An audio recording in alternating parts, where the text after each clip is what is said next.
What's up, guys? Anybody in here?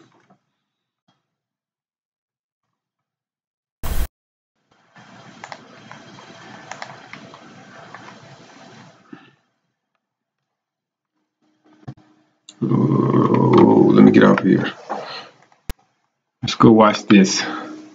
Gonna give a shout out to my boy Doug Rugaroo. If you don't subscribe to him, I think we started watching him last week.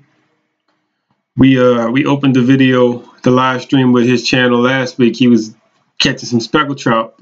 This week he's been catching some bass. We'll give a shout out to him. He was the winner of the City Park Big Bass Rodeo this past weekend. Old Doug. From talking to him, he put in a lot of time and a lot of effort, so he deserved the win. He ended up catching a 4.9 ounce. I was about to say speckled trout. 4.9 ounce bass, a real long fish, but it was spawned out. It would have been a lot bigger if it had some eggs or some food in her belly. But she was a very pretty fish. Congrats to Doug. I think this is just a compilation of the fish he's been catching over the past few months, or the past month or so in City Park. There's some really nice fish out there, as evidenced by his video. What up, Nate? What up, Danger? What up, Gustavo? I'm gonna get to you later, man. We're gonna talk about our defense of our second place title in the City Park Cichlid and Brim Trim event. Team Cream, led by 3F with GF. Go give him a follow right now. Go subscribe to his channel. He led the team to another second place trophy. Got it right here.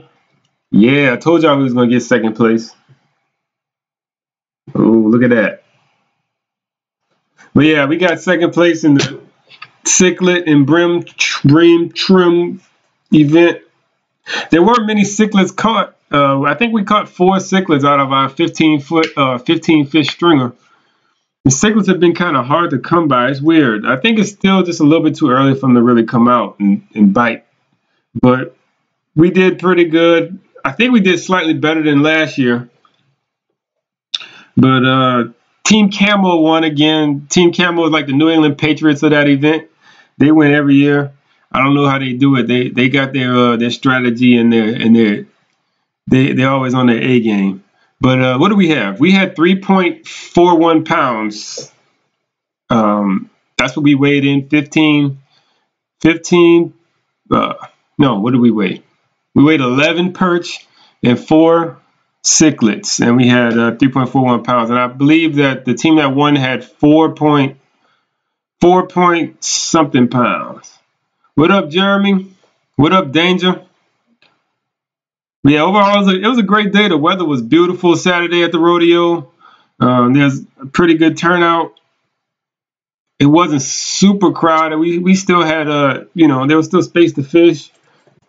And it was a fun time. I can't wait to do it again next year. I might jump into the kayak division next year, though. I don't know. We'll see. We will see about that. But I guess I got a year to decide. Whoa, that was a nice fish right there. I don't know if y'all can see. What did he say? 4.5. That fish was 4 pounds 5 ounces. What up, DD? Go check out DD214's Facebook group under the same name, I believe, DD214 Fishing. Go check him out after the live stream. That's a pretty fish right there. That's about the size of the one he had to win. So yeah, that was a solid bass, and to do it all on the tournament morning is awesome.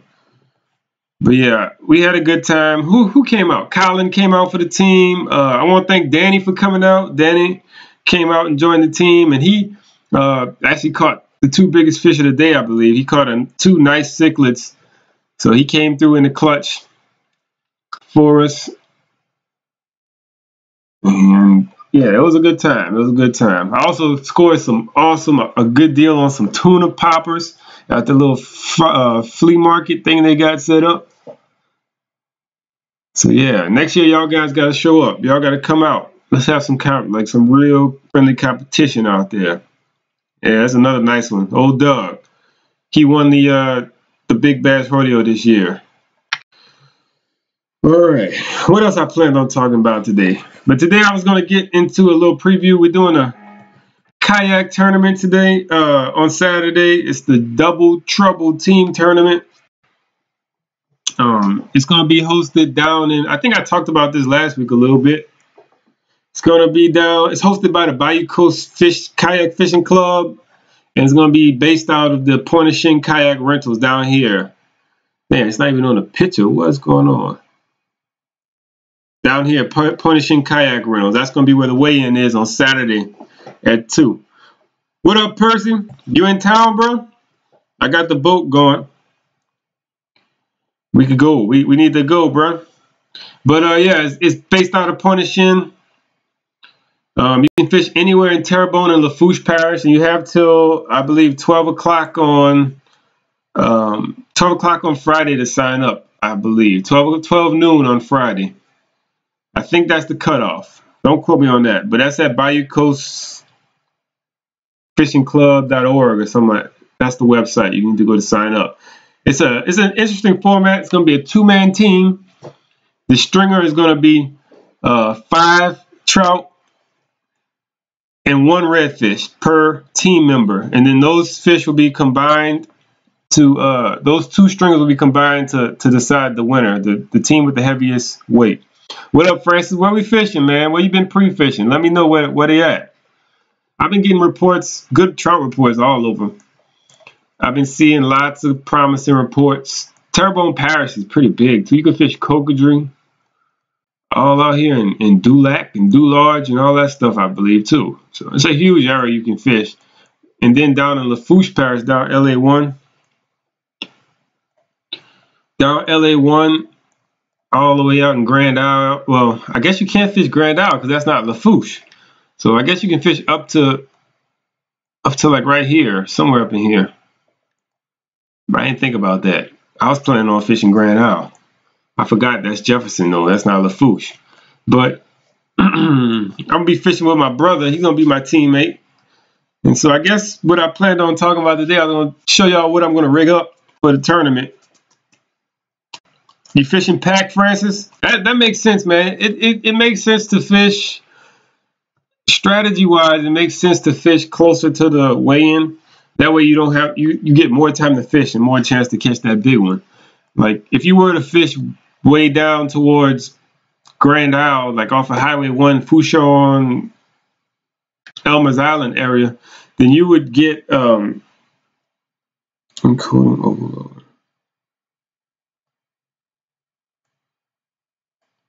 What? Well, I'm having a little technical difficulties real quick. I keep freezing up. I think it's working now, though. All right. But yeah, if you fish down the road too far, then you're going to end up having to drive and take out. It might take you an hour and a half or maybe closer to, yeah, about an hour and a half to get back to Pointe-a-Chin. So then you're cutting that out of your fishing time. So I think it does make sense to fish closer. This whole area in Cocodrie is pretty close, and I know they got some solid reds out there, but I don't know. I don't know where to catch trout out there. So my plan was to fish down LA1. I was deciding between a few places down the LA1 corridor. I don't know. I was just trying to figure out what would be the best area to catch the biggest trout first. But I don't know. We're gonna figure it out. I was planning on going fishing tomorrow. And I had got all my rods out. Can you see them right there? Yeah, y'all can see them. I got all my rods out. I was planning on rigging up and see what's going on, and let y'all see what I was gonna throw. It's an interesting tournament though. The format is 5 trout and 1 redfish. So I got to thinking about it, and 5 trout. If you catch 5 trout, they're gonna outweigh any 1 redfish if you catch 5 decent sized trout. So I think it's gonna take a combined maybe like let me see 14. I think it's gonna take about 14 pounds per team member to win. So what is that? 28 pounds, 30 pounds? Let's just say it's gonna take 30 pounds for that team to win with a 10 trout, 2 redfish stringer. Maybe more than that. I might be underestimating a little bit. But when I'm going in, I'm shooting for a 2-pound average. So if I catch 10 pounds of trout, and then if I can catch a 7-pound red, I'll be very, very happy on come tournament day. But we don't know. We'll see. We'll see about that. We got to go out there and fish. Matt, you fishing Bayou Blackfish, huh? Are you in, Matt? Are you going to be doing the, do you have a team in the tournament? But yeah, I'm shooting for 17 pounds. If I can catch 17 pounds, my team is going to win, I'm thinking. But more realistically, if I can have like a 1.5 pound trout average, 5 trout at a 1.5 pounds, I'll be good to go. But let's, I don't know, strategy-wise, I'm thinking that the trout are pretty important because 5 big trout will carry you through. And if you catch a solid red, a 5.5, 6-pound red, that'll be enough. That'll be enough to make it with a 2-pound average trout average. And I'm a stronger trout fisherman to begin with, so I'm gonna go after first thing in the morning. I'm gonna wake up. I'm gonna launch. Oh, you and Cody teamed up. I didn't know that. Oh, all right. I see y'all. But yeah, first thing in the morning, I'm gonna go after my trout. I'm a trout fisherman. I like to think I'm a good trout fisherman, but I'm gonna go after them with top water first thing in the morning. I got my top water rigged up already right here on this rod, actually. The She-Dog. I like throwing the She-Dog in rougher water. Wait, where is it? I'm in front of the camera. I like throwing the She-Dog top water in rougher water. It makes a louder noise. It's got a big bead in the inside, and it floats pretty high in the water compared to other top waters that I like to use. So I like to throw the She-Dog in rough open water. It gets a better response. But I think if the wind is calm, I'm gonna try throwing the Rapala Skitterwalk. I just gotta see what the weather's gonna be like. The Rapala Skitterwalk floats a little lower in the water column, and it kind of glides through the water rather than splash through the water. And I feel like my hookup ratio is slightly better on the Skitterwalk than it is on the She-Dog. It's a slightly smaller bait, ever so slightly smaller. And I just think that the hook location, I don't know, it's the hook location and the way it sits lower in the water makes it easier for the trout to grab it. Yeah, man, that's what I'm thinking. Don't fish Grand Isle if you fish in the Double Trouble tournament. That's Jefferson Parish. But you do need to read the rules and make sure. You might have to launch in Lafourche Parish, but you could probably paddle over to Jefferson Parish. I'll read the rules later on and double check on that. But yeah, so first thing in the morning, I'm gonna go after my trout.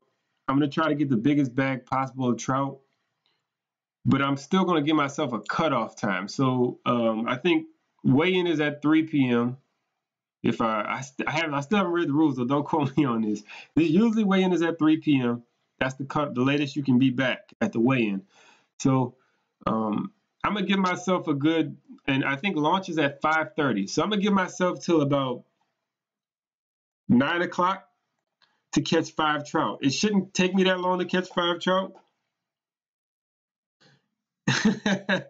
Yeah, man, that's all you gotta do. But I'm not a cheater. I like to follow the rules because it wouldn't be fulfilling if I didn't follow the rules. If I cheated, I could win every tournament, but then it wouldn't be any fun. So yeah, I like to follow the rules to the T. So launch time is at 5:30.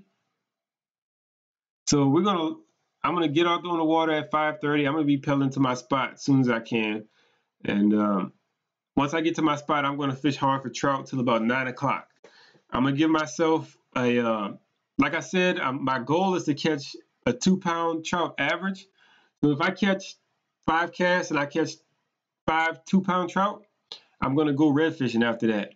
But if I don't, I'm gonna give myself till about 9 o'clock to try to get the biggest 5 trout that I can catch. After that, I'm a weaker red fisherman. I'm not the best at red fishing. I don't do it that often. I don't sight fish that often. I I prefer to fish for trout. So I want to give myself a lot of time to catch one big red. That's the beauty of this this stringer is you only need one redfish. So you can spend the time, you can take your time and really look for that one redfish that's gonna fill out your bag right. Um, that's the key, because that one redfish is a big chunk of the weight if you think about it. You got one redfish and 5 trout. Five trout might weigh 5 pounds, but you can catch one redfish that weighs 7, 8, maybe even 9 pounds if you get lucky. So yeah, that's the goal. Is to try to find the biggest after 9 o'clock. After I catch my 5 trout, even if I don't have 5 trout at 9 o'clock, I'm gonna go red fishing and go and find the biggest red possible. Now, I guess my goal for redfish is just to catch a 7 pound red. If I'm able to catch a 7 pound red, then I'll go back to trout fishing and try to upgrade my trout. But um, I wholeheartedly plan on fishing the whole day, probably for that one big red. That's going to be the linchpin to my plan, I believe. But yeah, man, 2 pound trout is like my ideal situation. If I can catch a 2 pound average, I'm not gonna lose. That's my thing. So yeah, that's like a ideal situation. So maybe let's just think realistically. I'll probably have two 2 pound trout, a couple 1.5 pounders, and maybe one 13 incher at 9 o'clock. Even though I don't like having that 13 incher, I'm gonna go red fishing anyway. I'm gonna go and spend as much time as it takes to catch that one big red. But if I do catch that one big red, then I'll probably leave. Oh, I definitely will leave and go and catch my try and get rid of that 13 inch trout. But it all depends on how tournament day go. I might get out there and not be able to catch a trout first thing in the morning. And then what am I going to do? I don't even know. I don't even know. But after I go after my trout, I'm going to throw top water. If the top water bite isn't on, then I always love to throw the Meridine. Bryce, if you catch threes, you deserve to win, man. If you find a consistent 3 pound trout bite, I'll pay you to pay you for the spot. I'll gladly pay for you to tell me the GPS coordinates. But yeah, I'm gonna go and throw my my Meridine. Lately, I've been throwing the big Meridine double XL. It's like a 5 inch bait. I don't know it. I just got an idea that bigger bait will equal bigger fish. It hasn't yielded much bigger average yet, but it does seem to weed out. It does seem to weed out like those 14, 13, 12 inch trout. You know, I catch probably like 14 and up on this bait. That's not huge fish for this 5 inch bait, but it makes a difference on tournament day if you're not weeding 10, 11, 12 inch trout off your lure with this bait. So I probably just tie this one on. I got this rod. I like to throw. This is my bait cat. This is the medium. Yeah, this is a medium fast rod with a 6:1 gear ratio, old Shimano Sitica on it. So I'll tie that onto this rod. It's got a little bit of a lighter action to it on the tip, so it helps with the treble hooks and you don't pull hooks. Meridine and shadow wrap. Hold on, I'm getting there, Matt. I'm getting there. You cut me off. But yeah, the big Meridine double XL. That's what I'm going to throw because I'm going for big trout. 2 pound average is not going to be easy to come by. Put the I got a what is this 12 pound mono leader. I just like the little shock absorption of the mono and the clarity of it. I feel like the fish won't see it as easy. I tried tying floral leaders on these, but I had a tendency of popping them. I don't know why, but they would pop every now and then. But yeah, we got that one. So that's going to be my secondary option. After the top water bite dies, I'll start throwing this. See if I can catch some 2 pound trout on the double XL. So after that, If the Mirrodine bite ain't working really well, I'll slow it down because I like to work the Mirrodine is kind of a faster suspending bait. I'll switch over to what Matt suggested, which is the Shadow Wrap. You can't beat it. Shadow Wrap is a killer. It's very slow suspending bait.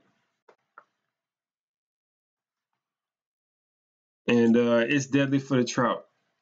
They love to hit it on the paws. Jerk, jerk, paws action. Fish this over oyster reefs. Fish this over grass. Any kind of like hard structure on the bank where the trout are relating to. You can pause it right in their face and give them time to eat it. So yeah, that would be my double action hard bait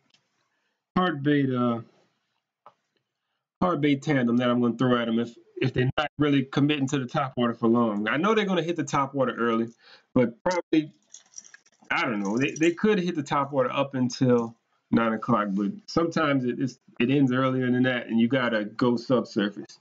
So after that, damn, Colin, stop it. But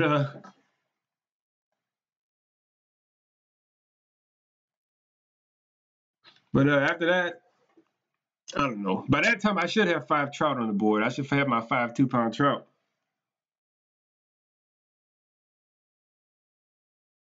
Well, you gonna tell me what's the better option in the Mirrodine or the Shadow Wrap, Francis? Is that what you're saying? But after that, then I'll probably put the cork on. If I don't have 5 trout at that time, I'll put the cork on in desperation mode and just try to put 5 on the board before 9 o'clock. The bomber mullet? I've never tried that bomber mullet. I see them all the time in the academy. They have them on the end caps all the time. It's a suspending bait. I usually throw the yeah, that's it right there. That's what I was just about to say. The 52M, mirror lures. The whole 50 line is really good, but I like the one that sinks. Oh, you got something that's better than both of those? All right, Francis. I'm gonna see you. I'm gonna see you then. We'll see. We'll see. But I've been throwing. Look, every tournament I made it a point.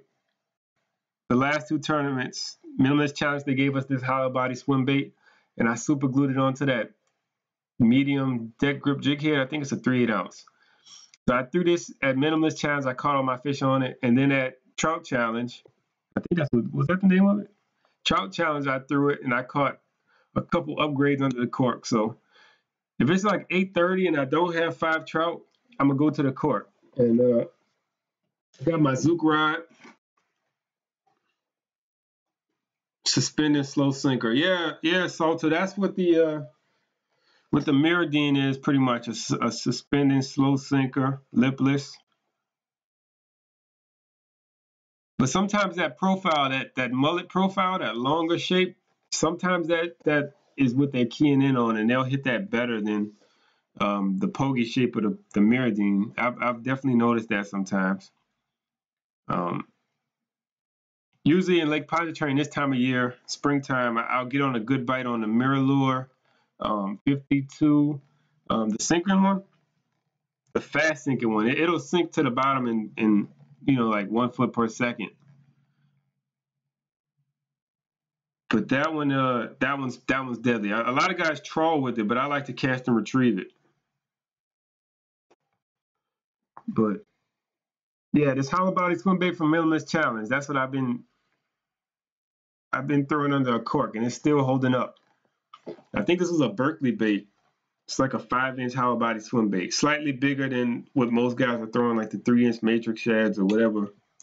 But I got it on a spinning rod. I got 15-pound braid, but on the top shot, I got like 50 yards of what is this?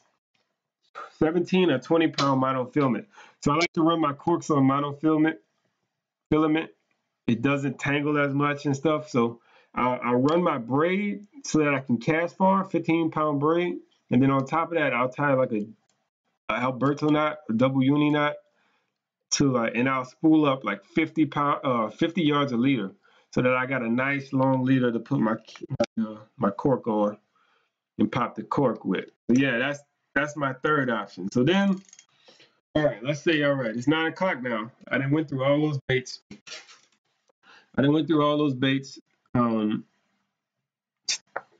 Time to go red fishing. Wait, what you got, Matt? You got the hollow body rigged up too? I'm telling you, that hollow body is a killer. That hollow body has been producing for me all since Minimalist Challenge. I caught bass on it. I didn't caught reds on it. I didn't caught trout on it. That's a good bait. I'm gonna have to go buy me some after this one falls apart. Hopefully it falls apart on Saturday from how many fish I catch with it. But TT12 mirror lure. I'm gonna have to look that one up, Rat Red. Hold on, let me put that in my browser so I don't forget. All right, let's see. So TT12 mirror lure. Is that a floater or is that a sinker? The TT12. Is that a floater or a sinker? But what was I saying? So now it's 9 o'clock, tournament day. It's time to go red fishing. I got my 10 pounds of trout on the boat. So now I'm gonna go and I guess I'm gonna cut off everything that I just put on, and I might stick with the hollow body swim bait for the reds. I'm gonna leave that on with the cork, just in case I need to pop a cork for reds. But then I'm also put on the small 1/4 ounce spoon. This is one of my favorite sight fishing baits. First is just taking notes. That's all I know. I'm not gonna. This might be misdirection though. This might just be all just stuff I'm making up as I go, and I'm gonna do something completely different on tournament day. So everybody who's in a tournament, yeah, follow me. I'm gonna be fishing in Cocodrie. That's exactly where I'm going, Cocodrie. Come see me. Tournament morning. I'll take y'all to the fish. Or maybe I'll fish. Nah, that's not where I'm going. Is this in the boundaries? Lake the Cat? That's where I'm going, Lake the Cat. I heard they got 4-pound trout on top water out there. But yeah, I like to sight fish with the, ooh, dropped it. A little small gold spoon. It's like what, 1/4 ounce, I think?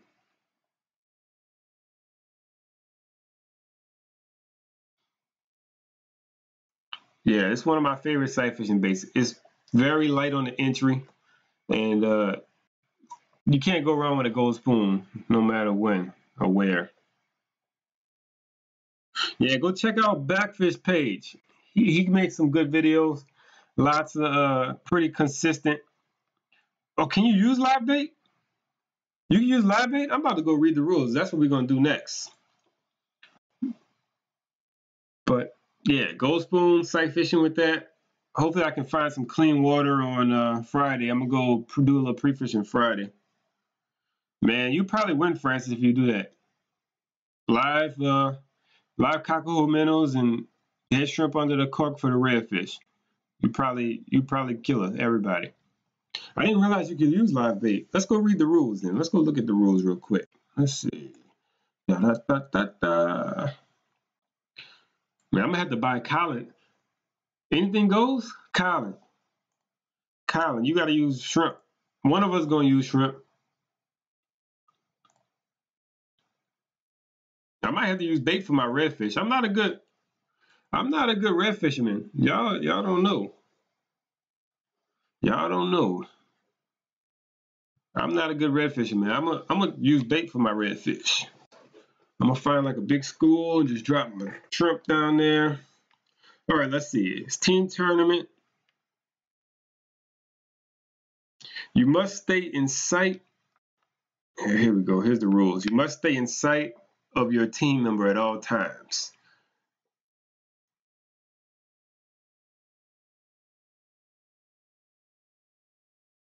Launch time is at 5:30. I saw that on Facebook yesterday. And weigh-in will begin at 2 p.m. and the line will be cut off at 3 p.m. So you got to be back at 3 p.m. at Pointishing Kayak Rentals. Heaviest individual bag. Oh yeah, it does say artificial. Does. But look, man, we got to catch numbers first. If we can fill the bag out first, Colin, this is what we're going to do. We're going to buy some live shrimp. We're going to fill the bag out quick, early, have insurance in the morning. Then we can just go big or go home. After that, we're going to just throw like 8-inch swim baits and stuff like that. And just try to catch like a 10-pound trout. If you catch one 10-pound trout and one 7-pound red, you're going to win. It's the same 17 pounds.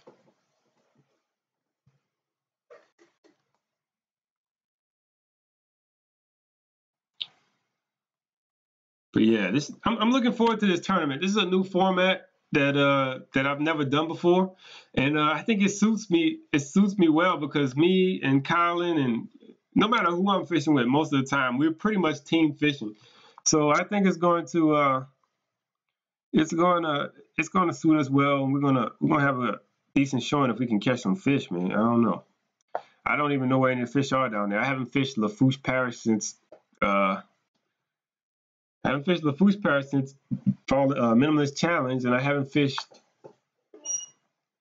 Point of Shin since, what was that, December maybe? Early December? So I'm gonna have to go out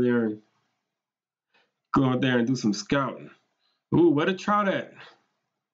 Charles, you never catch anything on live minnows. What size hook do I used to hold to fish with them? Usually when I'm fishing live minnows, I fish a Eagle Claw 1/0 bait holder hook, the black nickel 1/0 bait holder, and I'll hook the minnow through the lips, like right in the front, barely in the bony part of the head. Nate says use a number 3 circle hook. That's a good option too. But I like that little small. I like that little small cricket hook. Let's see. Let me see if I can find it. This is my my live bait hook that I always use. I learned this on the.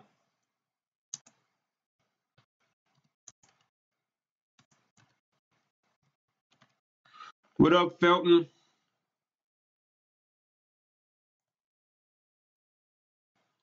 Yeah, this is the hook that I use right here for all my live bait, my live shrimp, my live minnows, my dead bait.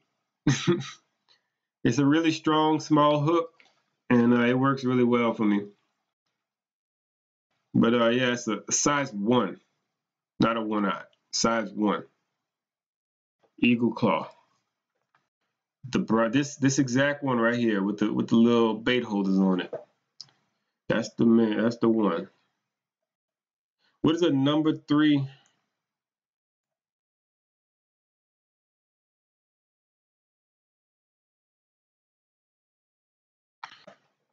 Size 3 circle hook? I don't know. I don't like circle hooks when I'm fishing with like shrimp or minnows. I just don't. I don't know. I'm used to setting the hook, and when I'm fishing for trout, I like to set the hook. I do use circle hooks when I'm bull red fishing or when I'm shark fishing and stuff like that with bigger baits, and I use like size 10 big, huge circle hooks, but not when I'm inshore fishing. I usually don't do that. I don't know why. The perfect demon circle hook.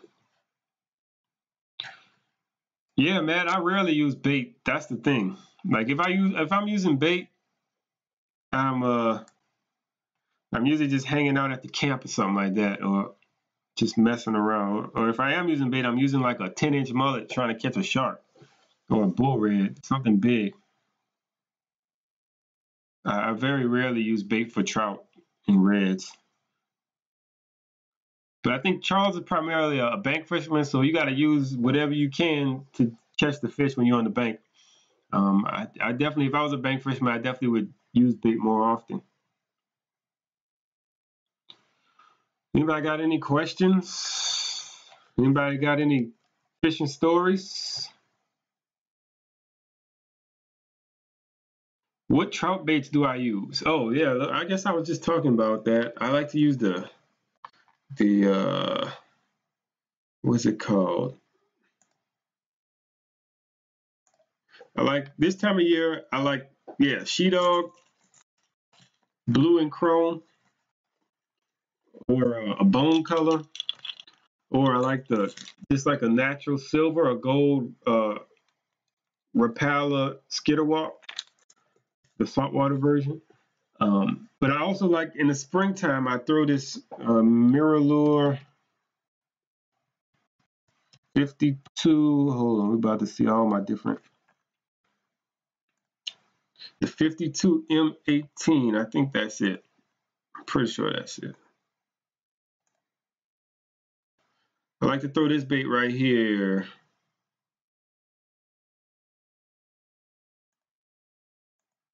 .52 M18. That's a really cool bait. How far do I normally cast a top water with a bait caster? Pretty far. Probably too long. I've been throwing my top waters with this. I got this rod. It's a 7.6. Oh, you see that 7.6 medium action rod. It's pretty whippy. But with this, with these top waters, you can load it up. You can throw it. I don't even know, maybe 50 yards, maybe. It goes out for a long time. It just keeps going and going and going. And yeah, I really like that longer rod with my top waters. You can cover a lot of water and really get where you need to go and make that long bomb cast. Because when you're throwing top water, it's a numbers game. You got to make the most. You got to keep your line in the water, and you got to cover water with the top water. That's the name of the game when you're power fishing like that with a top water. All right, what you saying? Yo, what up? EU. Man, I'm gonna come up with a nickname. I gotta come up with something. What do you say? Felton. Seen a couple trout picks on the lake. I've been seeing that too. If I wasn't fishing this tournament this weekend, I would go and fish the lake. But I need to. If I'm going fishing, I need to go down Terrebonne in Lafourche Parish and see what's going on down there. Nah, man, I don't think it's just propaganda, man. They got some truth to that. They've been catching a few trout in the lake. In the normal areas, you got to just go and get them. Especially on the North Shore, that water's starting to clear up on the North Shore. Let's go check out the world view. Let's see. I haven't been on here in a few days.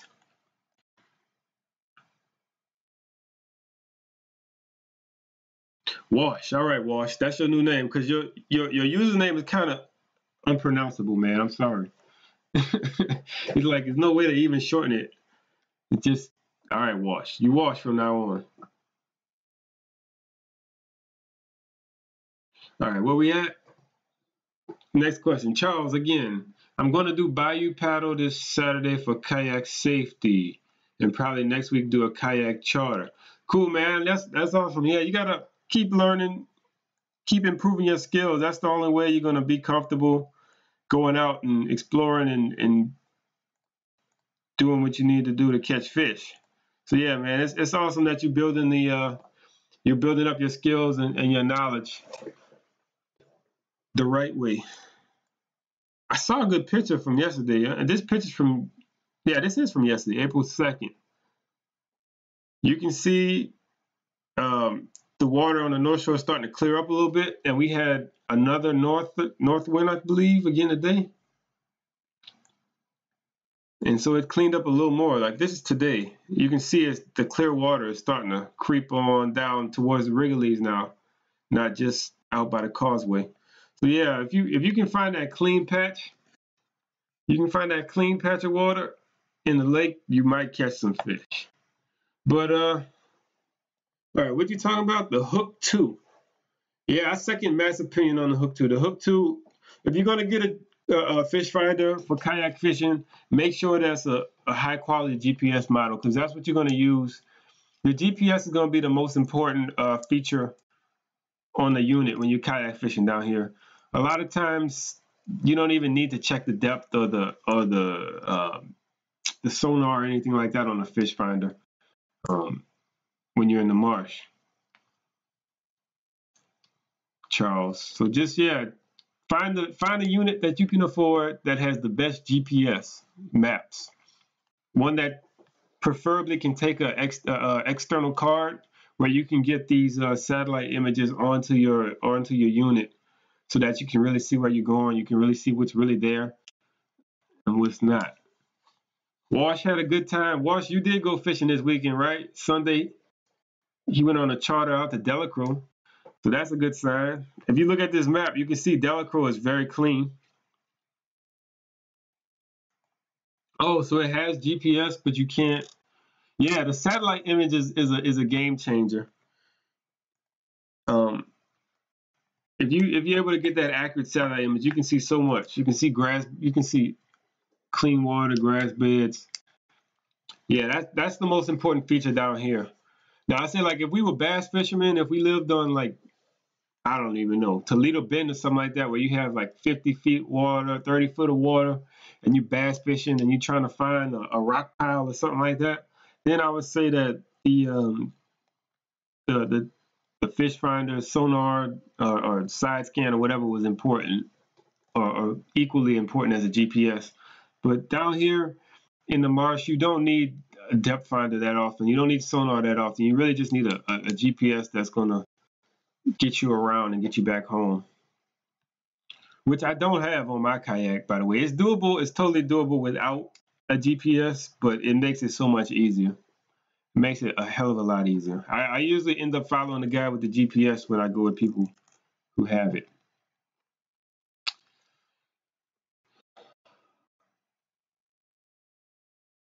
What else we got going on? What else we got going on? Let's see. Yeah, look at that river water right there. But look at that. It's like a hard line. A very sharp delineation. Starting to creep a little west, too.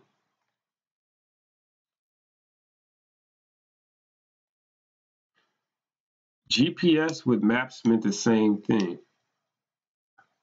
Most units don't come with satellite maps. You got to buy a card, a separate card made by a third party to put into it with the GPS, with the satellite images.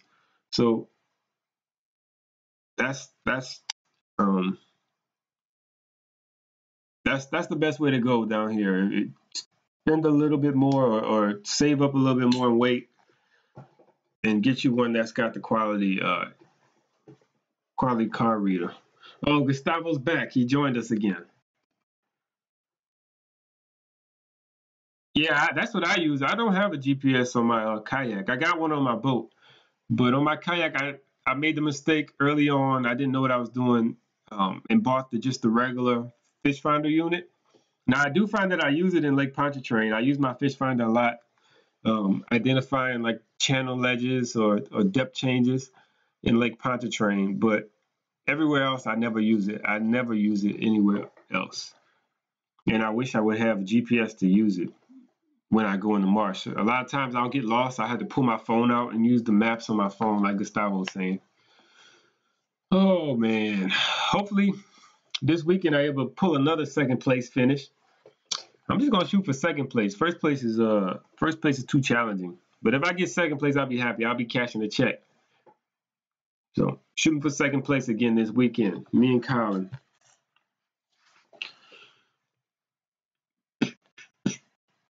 Oh yeah, what I was about to say. Oh, I got some new stickers coming through. If you haven't got you a sticker yet, I have stickers at the tournament. If y'all come through, I give them away at the tournament. Don't forget to ask me. I got them in the truck. I'll probably forget. If you want a sticker, hit me up. Drop a comment or hit me up on Facebook or Instagram. Subscribe to my Instagram at FishxScale. You can message me there. I'll find a way to get you a sticker. I got some new stickers coming through soon. Hold on, let's see if I can pull a picture up. If you follow me on Instagram, you might have already seen them.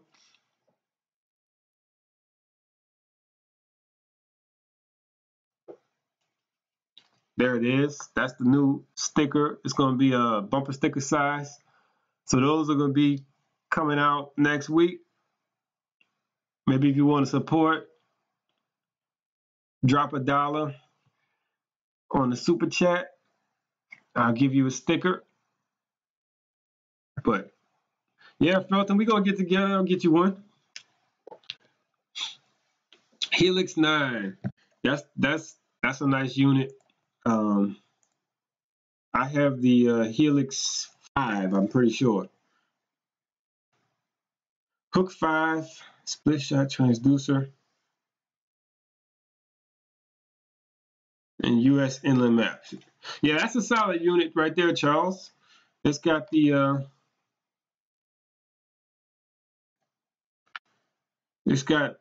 I'm pretty sure it's got an external map card. Let's see.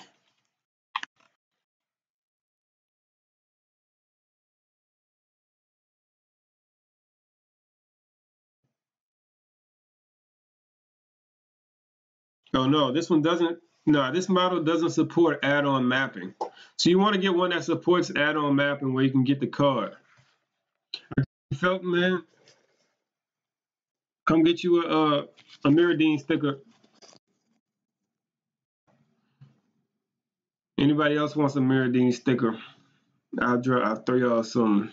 But yeah, so let's see. What we get?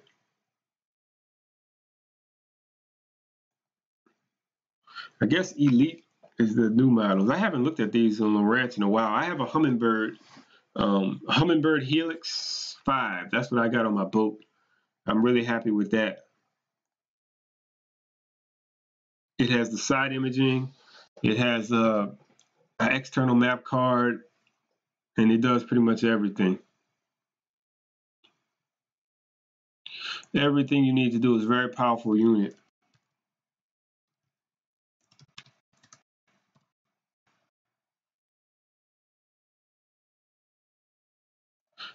Nah, the She-Dog stickers are coming soon, man. The She-Dog stickers are in the lab right now. I'm working on a few different stickers. Maybe that's a sneak peek of one. Yeah, man, I have them at the tournament. I'll hand them out if y'all want them. Helix 5. Right here. This is what I got, and I love it. I wish I had a bigger screen. I'll trade y'all if somebody got a 7 that they want to get rid of, or a 9. Yeah, they got a bunch of Felton. They got a bunch of different lures, mirror lures out now. I think a lot of them are just rebranded. You can get custom mirror lures made with custom colors or whatever you want, and they've been rebranding them. The Double D is different though. The Double D has a different sync rate. I haven't used it yet, but I've watched Chris over at the Speckled Truth. If you follow him, you can see what he does. He does a lot of in-depth testing of different lures and stuff, and he's very detailed oriented, and he's doing some cool stuff over on YouTube. It's the Speckled Truth. He's out of Texas. He breaks it down real good, real well. Stuff that I don't know, stuff that I never even thought of. He talks about Team FishxScale. I don't know, man. Would people be interested in that? What would that be? I don't know. You want to see Team FishxScale this Saturday? Me and Colin. That's our team name. We're gonna be out there doing our thing. Oh, is that where you saw it with Chris? Yeah, I might have to grab one and check it out. I feel like it's a good wintertime bait. The way he explained it is that it sinks super slowly and it doesn't go below a foot or something crazy like that. I could have used it in that last tournament, I think. The way he was explaining it, the way that it acts, it's kind of like a right under the surface top water. Or not top water, but suspending bait. But it only suspends an inch or two under the surface if you work it right. But guys, what time is it? It's almost 9 o'clock. I've been on here for 49 minutes.